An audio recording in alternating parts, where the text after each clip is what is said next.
Welcome to our channel.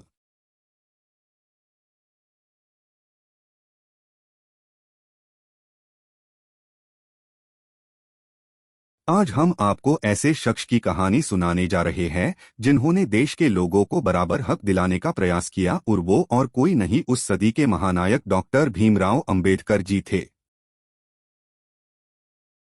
आज 14 अप्रैल है और इस दिन को देश के संविधान निर्माता बाबा साहेब भीमराव अंबेडकर के जन्मदिन के रूप में जाना जाता है।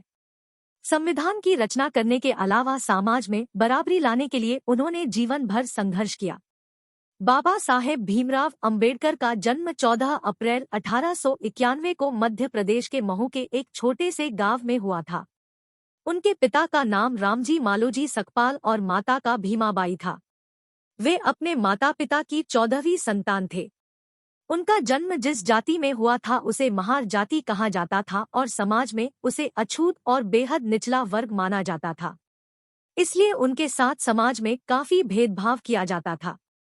खाने पीने, उठने बैठने, काम करने और यहाँ तक कि पढ़ने लिखने की सुविधा से भी उन्हें वंचित रखने की कोशिश की जाती थी।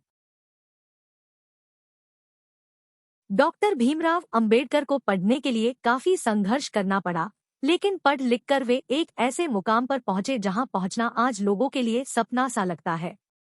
उन्हें कानून विशेषज्ञ, अर्थशास्त्री, इतिहास विवेचक और धर्म और दर्शन के विद्वान के रूप में जाना जाता है। उन्होंने अपने समाज के लोगों से कहा था, हजारों साल से मेरा समाज दूसरों के पांव छूकर जिंदगी जीता आया है। मैं उन्हें इतना काबिल बनाना चाहता हूं कि वे अपनी जिंदगी किसी के सहारे पर नहीं बल्कि अपनी मेहनत पर जिएं। लेकिन मेरे लोग मेरे पैर छूकर अपनी जिम्मेदारी भूलना चाहते हैं। भीमराव अंबेडकर की शादी 1906 में हुई थी। उनकी पत्नी का नाम रमाबाई था। अपनी स्कूली पढ़ाई करने के बाद अंबेडकर कानून की पढ़ाई के लिए इंग्लैंड गए, जहां उन्होंने अर्थशास्त्र व राजनीति विज्ञान में अध्ययन किया और कोलंबिया विश्वविद्यालय और लंदन स्कूल ऑफ इकोनॉमिक्स से डॉक्टरेट की उपाधि हासिल की। अपनी पढ़ाई पूरी करने के बाद वे समाज को बदलने का सपना लेकर भारत लौटे, लेकिन उनकी राह इतनी आसान नहीं थी। उस दौरान देश में आजादी का आंदोलन अपने चरम पर था और बाबा साहब देश के दबे कुचले लोगों के अधिकारों को लेकर संघर्ष कर रहे थे। इतने शिक्षित होने के बाद भी सिर्फ उनकी जाति को लेकर उन्हें कई बार अपमानित होना पड़ता था और ये बात उन्हें अंदर तक चोट पहुंचाती थी। शायद यही बात थी जिसकी वजह से उन्हें हिंदू धर्म से मोहभंग होने लगा था। 15 अगस्त 1947 को जब देश आजाद हुआ तो कांग्रेस के नेतृत्व वाली सरकार बनी और अंबेडकर को देश का पहले कानून मंत्री की जिम्मेदारी मिली। उस वक्त उनकी योग्यता को देखते हुए उन्हें संविधान निर्माण का कार्य मिला। 29 अगस्त 1947 को अंबेडकर को स्वतंत्र भारत के नए संविधान की रचना के लिए बनी प्रारूप समिति का अध्यक्ष बनाया गया।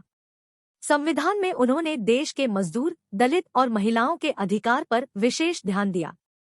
डॉक्टर भीमराव अंबेडकर ने कहा था, सही मायने में असली प्रजातंत्र तब आएगा जब महिलाओं को संपत्ति में बराबरी का हिस्सा मिलेगा और उन्हें घर परिवार में पुरुषों के बराबर अधिकार दिए जाएंगे। डॉक्टर भीमराव अंबेडकर बीमारी से जूझ रहे थे। ज्यादा दिन तक वे इससे नहीं लड़ सके और 6 दिसंबर 1956 को उनकी मृत्यु हो गई। Thanks for watching. Do like, share and subscribe to our YouTube channel and also follow our social media accounts. Link for social media accounts are pinned in description.